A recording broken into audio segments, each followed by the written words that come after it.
ಈಗ ಜನವರಿನಲ್ಲಿ 1000 ಚಿಲ್ಲರೆ ಪಂಚಾಯತ್ ಅವಧಿಗಳು ಮುಗ್ದಿದೆ ಸದಸ್ಯರೇ.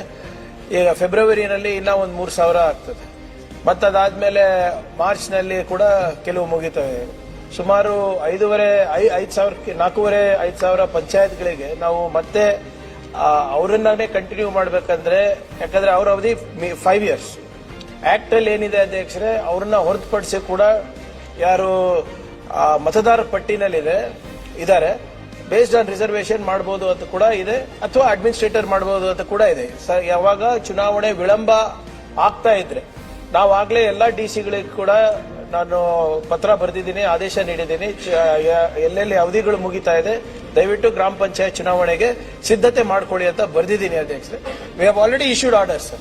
ಎಲ್ಲ ಡಿಸಿ ಅವರಿಗೆ ಸಿದ್ಧತೆ ಮಾಡ್ಕೊಳ್ಳಿ ಅಂತಾನೆ ನಾವು ಹೇಳಿರೋದು. ನೀವು ಹೇಳಿದಂಗೆ ಫೆಬ್ರವರಿನಲ್ಲಿ ಬಹುತೇಕ ಮುಗಿತದೆ, ಅದಕ್ಕೂ ಕೂಡ ನಾವು ಸಿದ್ಧತೆ ಮಾಡ್ಕೊಂತಾ ಇದ್ದೀವಿ. ಎಲ್ಲಿ ಕೆಲವು ಮೇಲ್ದರ್ಜೆ ಆಗಿವೆ ಗ್ರಾಮ ಪಂಚಾಯತ್ ಅವಷ್ಟೇ ತೊಂದರೆ ಇರ್ತದೆ ಅಧ್ಯಕ್ಷರೇ, ಡಿಲಿಮಿಟೇಷನ್, ರಿಸರ್ವೇಶನ್. ಮತ್ತೆ ಕೆಲವು ಗವರ್ನರ್ ಆಫೀಸ್ ನಲ್ಲಿ ಕೂಡ ಅವರು ಸೆನ್ಸಸ್ ಆದ್ಮೇಲೆ ಮಾಡಿ ಅಂತ ಸಲಹೆ ನೀಡಿದ್ದಾರೆ. ಸೊ ಅದು ಬಂದ ತಕ್ಷಣ ವಿ ವಿಲ್ ಗೆಟ್ ಇಟ್.